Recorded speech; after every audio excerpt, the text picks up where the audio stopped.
Thank you very much, ladies and gentlemen. Thank you. Welcome to the Doc Watkins Show. I'm your host, Doc Watkins. I'm joined tonight by Brandon Guerra back there on the drums, and special guest bassist for this week, Mr. Daniel Durham, all the way from Austin, Texas. My very special guest tonight is acclaimed vocalist and saxophonist, Mr. Curtis Stigers. We're going to get to the music in just a moment, but first, let's have a look at the JazzTexas news.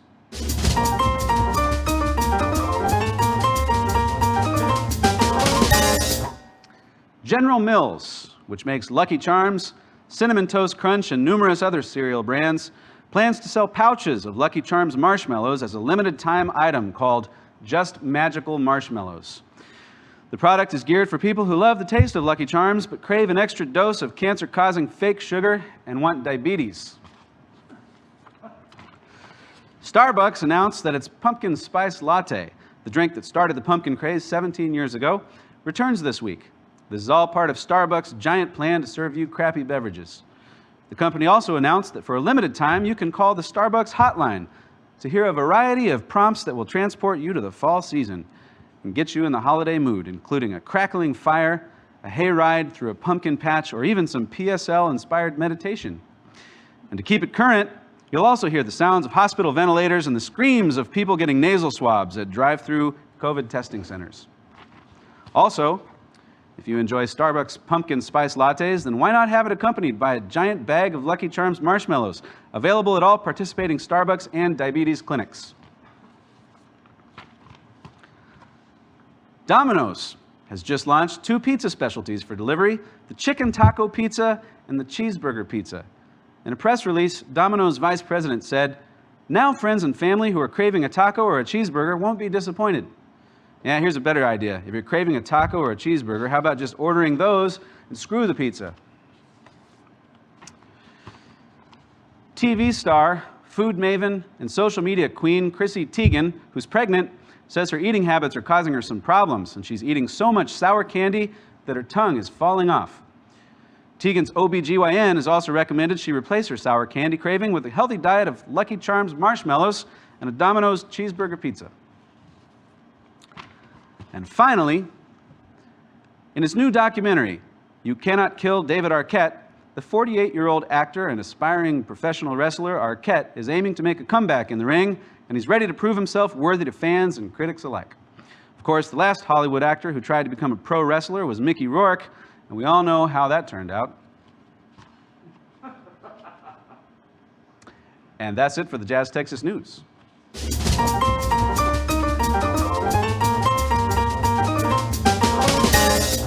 Thank you for tuning in to the program, ladies and gentlemen. We're going to get to the music in just a moment, but first, I'd like to offer a toast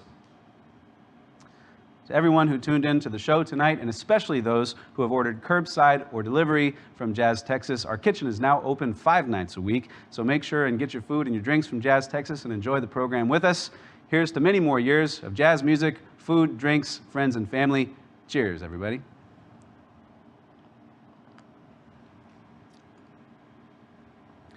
We'd like to start out with a swinging little blues entitled Bags Groove, written by the great Milt Jackson.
That's Bag's Groove by Milt Jackson. Brandon Guerra on the drums. Guest bassist Daniel Durham on the bass, everybody. We'd like to give a big shout out to our production crew, Caitlin Hill on the audio, and on the video production, Mr. Chris Zients. With Wizard Broadcasting. Thank you, guys. Also, a big shout out, as always, to our wonderful media sponsor, KRTU 91.7. Some of the best jazz on the planet. Make sure and tune in on your way to work, on your way home from work, in the shower, or what have you. KRTU is a blessing to this town and some of our best friends. So thank you, Corey and JJ and Monica, for supporting us during these times. This next number is written by Antonio Carlos Jobim. It's one of my favorite Brazilian tunes, bossa nova, entitled Wave.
That's Wave by Antonio Carlos Jobim.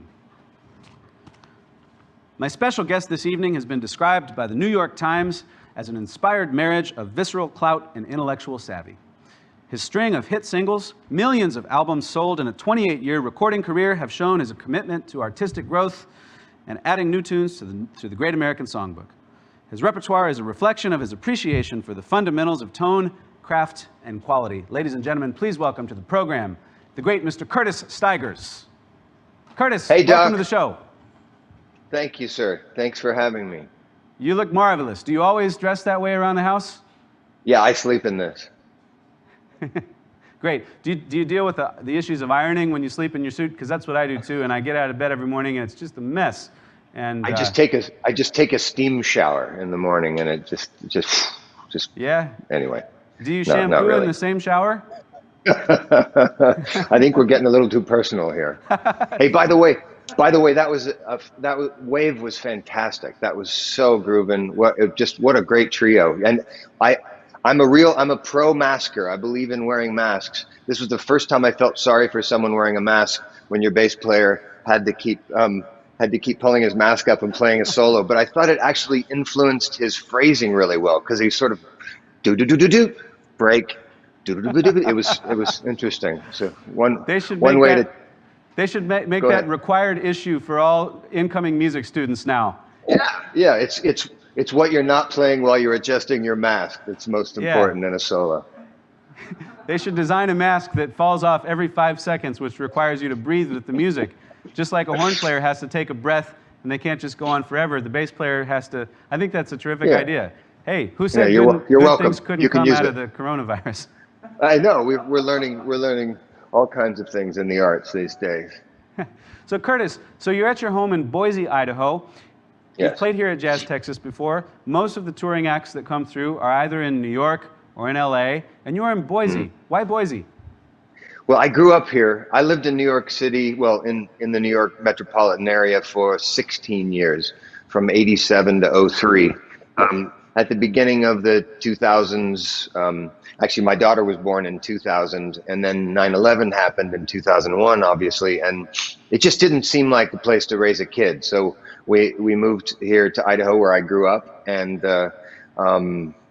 I raised my kid here. Now my kid goes to school in New York. She abandoned me, but it's a lovely place to live. I get to mountain bike and ski, and I just hop on a plane and usually go to Europe. I make most of my living in Europe anyway. I didn't really make a living in New York. You know, it was always my touring in Europe and overseas. So it works for me. So when I think Boise and I think jazz, one of the names that comes to mind is Gene Harris, who, if you're watching and you're not familiar with Gene Harris, look him up. One of the baddest dudes of all time, kind of an Oscar Peterson, of the Oscar Peterson mold. And he ended up spending years in Boise. And did you get to study with him or play with him? I found out about a jam session when I was in high school. I guess I was probably a junior in high school, and I heard about this jam session down at the Idenha Hotel, which was at the corner of 10th Street and Main Street in Boise. And I went down the first time without a horn and just checked it out. I was 16 years old, and there in the lobby bar of this hotel, and it was kind of, you couldn't really tell where the lobby started and the bar began or ended. They were the same thing, so you could just hang out in the lobby. Yeah.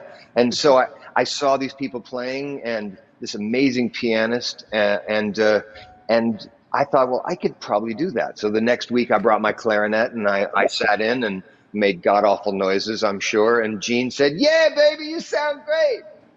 Come back next week. We'll do it again. Keep practicing, okay?" and so that was my home every Tuesday night for years. Going through high school, and then I after my failed attempt at jazz school, I came back, and he became a mentor to me and a few of my friends. And eventually, years later, after having hit singles and big albums and sort of making it, I got to sing on a couple of Gene Harris records. There's an album called Down Home Blues that he made with Jack McDuff, and then another one, kind of a gospel record called In His Hands. And I got to sing a couple of songs on each of those records.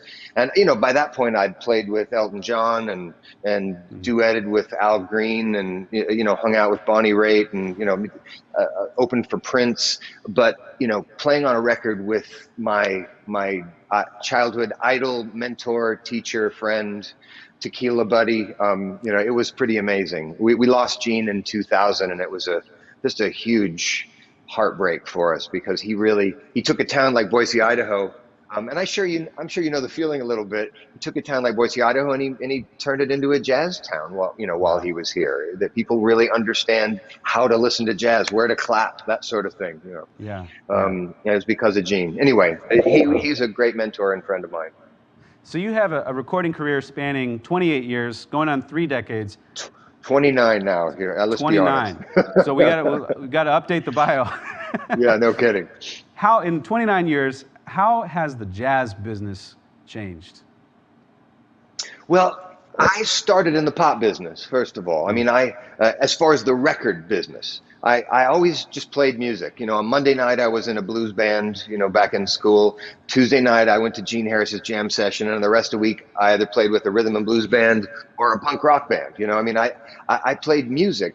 And so when I started my career as a recording artist, I was writing pop songs. I was also playing jazz in clubs and things in New York, but I was writing pop songs, and that's how, you know, sort of where I started. I had my first single was a top 10 hit, and then my first album sold 1.5 million copies. I was on the Bodyguard soundtrack, which sold 40 million copies. I had this really cool, exciting start, and then I got into sort of embroiled in this fight over creative control with the record company, and eventually realized I had to destroy my pop career to do what I wanted to do, whatever that was.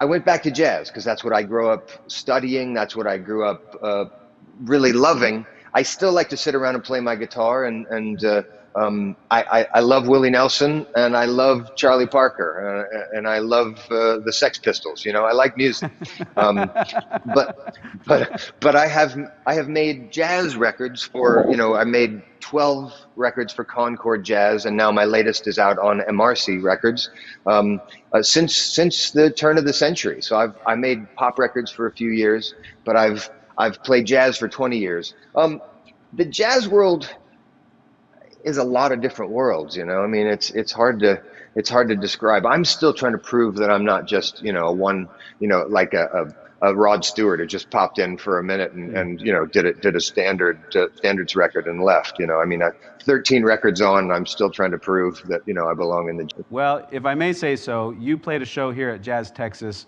4 nights before we closed down back in March. Yeah. And you have nothing to prove, my friend. It was so much fun. I loved playing there.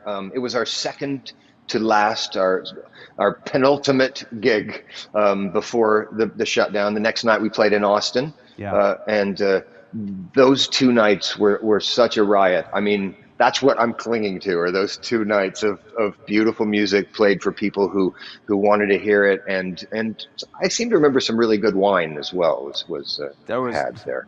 There was definitely that. I can't speak for Austin, but I can speak for San Antonio, and that night there was some good wine to be had. So Curtis, I want to talk about the new record in a minute.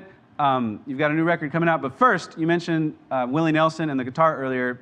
Perchance, do you happen to have a guitar lying around the house? I just might, Doc. It's amazing that you should ask that, but look at that right there.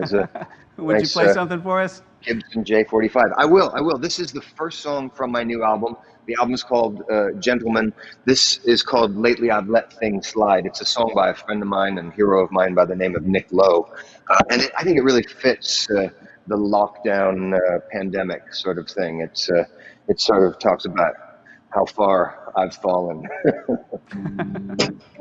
Forgive my not fabulous jazzy guitar. With a growing sense of dread and a hammer in my head, fully clothed upon the bed, I wake up to the world that lately I've been living in.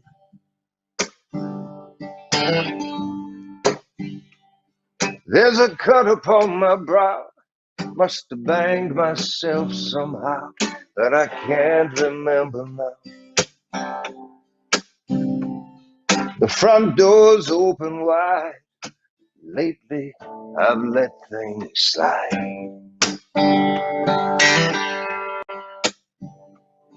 I go to the bin, I throw the laundry, pick out the cleanest shirt. Then I tell myself I don't really hurt. That untouched takeaway I brought home the other day has quite a lot to say. Along with my pride, lately I've let things slide. I go to the bin, I throw the laundry, dig out the cleanest shirt. When all at once I'm seized again by exquisite hurt. Smoking I once quit, now I've got one lit. I just fell back into it. The evidence is clear on every side, piled high and wide, about how lately I let things slide. I'm just about holding on, but lately I've let things slide.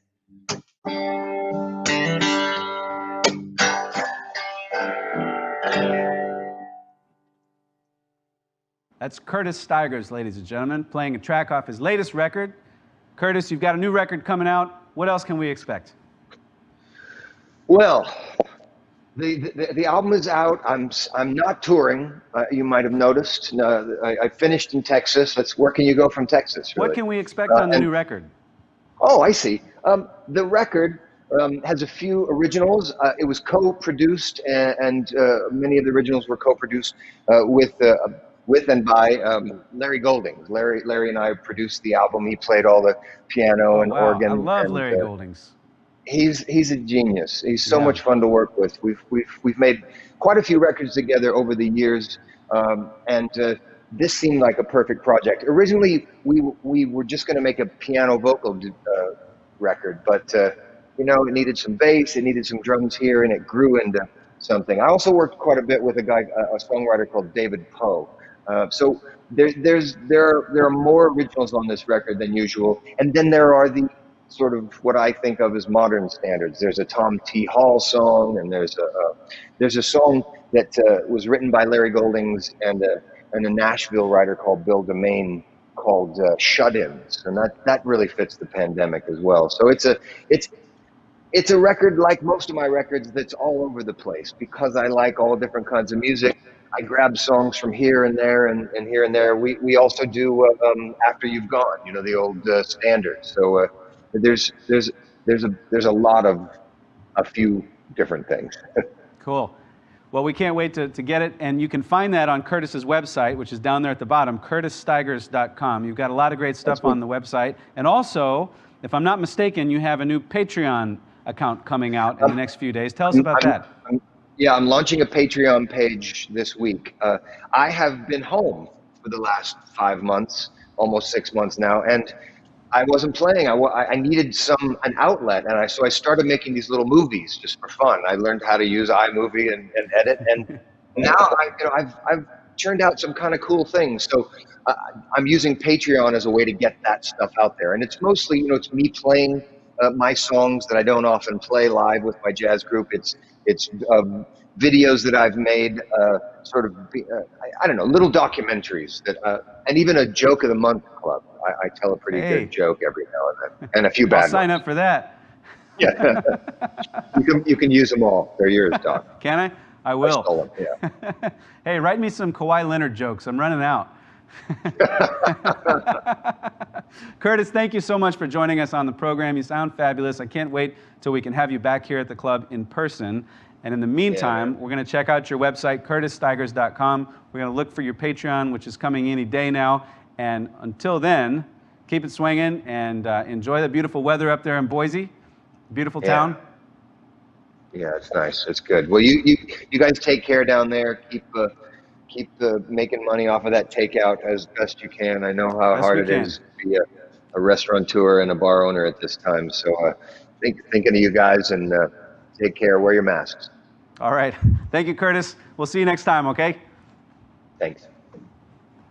That's Curtis Stigers, everybody. All right, we're going to get to one of my favorite tunes now. This is a tune we haven't played in a long time called My One and Only Love.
my one and only love. Thank you very much, everybody. This next tune we would like to dedicate to a very special person, to the memory of Robert Ostrom, who was one of our regulars here at Jazz Texas, used to sit right over there at table 104, and passed away recently at the age of 96. A very, very special cat, and this one goes out to Robert and his entire family. Thank you so much for all your support over the years at Jazz Texas and for tuning in to the show, and we'd like to dedicate this one to Robert. This is a little Fly Me to the Moon.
Fly Me to the Moon, Brandon Guerra on the drums, Daniel Durham on the bass, our special guest all the way down from Austin, Texas. Thank you very much.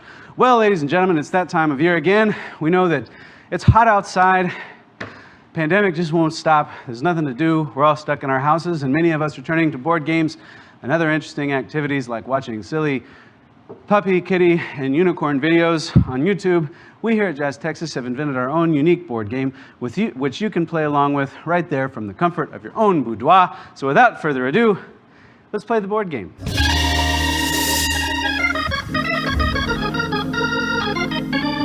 Well, by now you know how the board game works. We pick two famous people, both of whom are boring. We compare and contrast them, and then by the end of the game, I get to decide who's the biggest bore. So tonight on the board game, who's more boring, Cleopatra or Mariah Carey? Well, on the one hand, Cleopatra was the ancient queen of the Nile who ruled during the Macedonian dynasty and is considered the first femme fatale. Contrary to popular belief, Cleopatra was not an Egyptian and traced her family origins to Greece, becoming the very first person in history to use 23andme.com. Cleopatra was renowned for her intellect and spoke as many as 12 languages, though when asked which one she spoke the best, she always said, "They're all Greek to me." Cleopatra began her first love affair with Mark Antony in 41 BC, which is thousands of years before Mark Antony was married to J-Lo. Cleopatra was also Julius Caesar's mistress, and they had a child together, who most likely was born cesarean section. In 1963, a movie was made about Cleopatra, starring Elizabeth Taylor, but the film bombed so badly and nearly bankrupted its studio after its budget soared to over $44 million, which is almost as much as Jeff Bezos spends on cologne. On the other hand, Mariah Carey is a singer, songwriter, and actress. Mariah cut class in high school so often that she got the nickname Mirage, unlike Cleopatra, who cut class so often that she got the nickname Caesar's Palace. Mariah Carey won the Guinness Book of World Records for hitting the highest note ever sung by a human being during a performance of the Star-Spangled Banner. The note was so high that it even shattered the trash can the Houston Astros were banging on to steal signs. According to her website, Mariah Carey's fans are known as her Lamely after she started calling her loved ones, friends, and fans lambs. But many of her fans started calling Mariah by the name Mayhole to remind them of how often she acts like a complete a-hole. In 2001, Carey decided to try her hand at acting in the huge film Glitter, which made the movie Cleopatra seem like an Oscar winner. Mariah Carey came out with her own line of perfume, Lucius Pink, which is considered not as classy as Gwyneth Paltrow's perfume, smells like my science.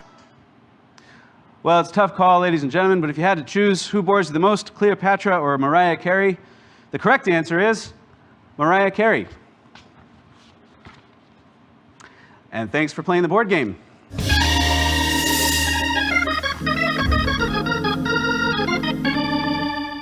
Back to the music. This next tune is by special request to our good friend Rick, and as part of the request, Rick asked, "What's up with the new Mason & Hamlin piano? Where'd you get it, and what's its story?" And you may have noticed we've been using this piano for the last couple weeks, but if you came to JazzTexas anytime before we closed, you would have seen this piano up here. This is a 1923 Mason & Hamlin grand piano, which I bought right out of college using student loan money, which I wasn't supposed to do that.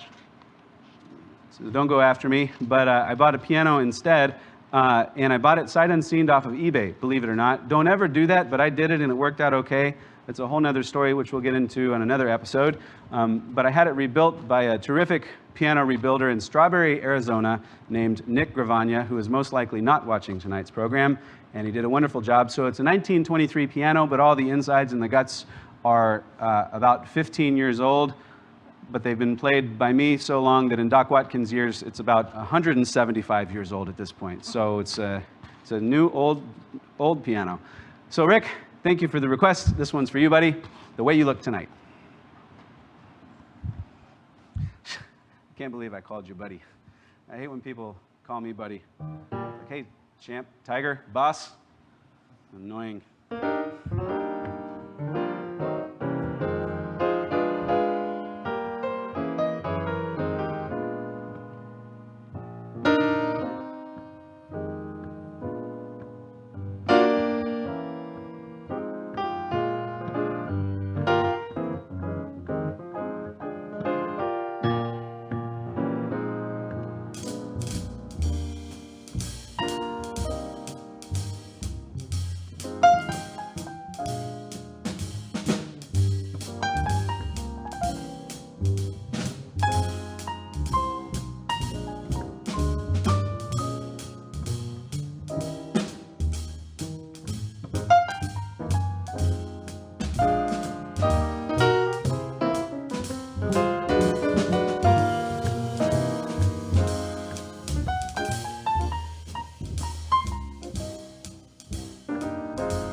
the way you look tonight. Thank you very much, everybody. We've got time for just one more tune for you all this evening.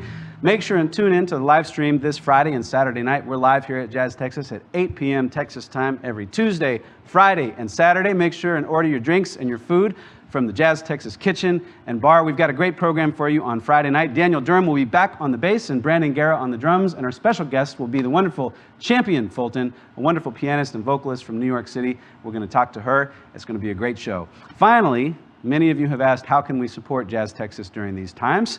And in addition to ordering from our kitchen and our bar, we also have live stream donations that are available in the little link description here for our live stream. We take Venmo and CashApp and PayPal and food stamps and interesting trades. We're looking especially for a used love seat or one of those large brown leather sofas that you found growing up in your grandmother's house. We'll take that too, anything. So anyway, thank you for supporting us. One last shout out to KRTU, Caitlin Hill, Chris Science. We're going to close out with one final tune by the great Dizzy Gillespie featuring Brandon Guerra on the drums. This is A Night in Tunisia.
That's A Night in Tunisia by Dizzy Gillespie. Once again, Brandon Guerra on the drums, Daniel Durham on the bass. Thank you so much for tuning into the program. We'll see you next time. Thank you, and good night.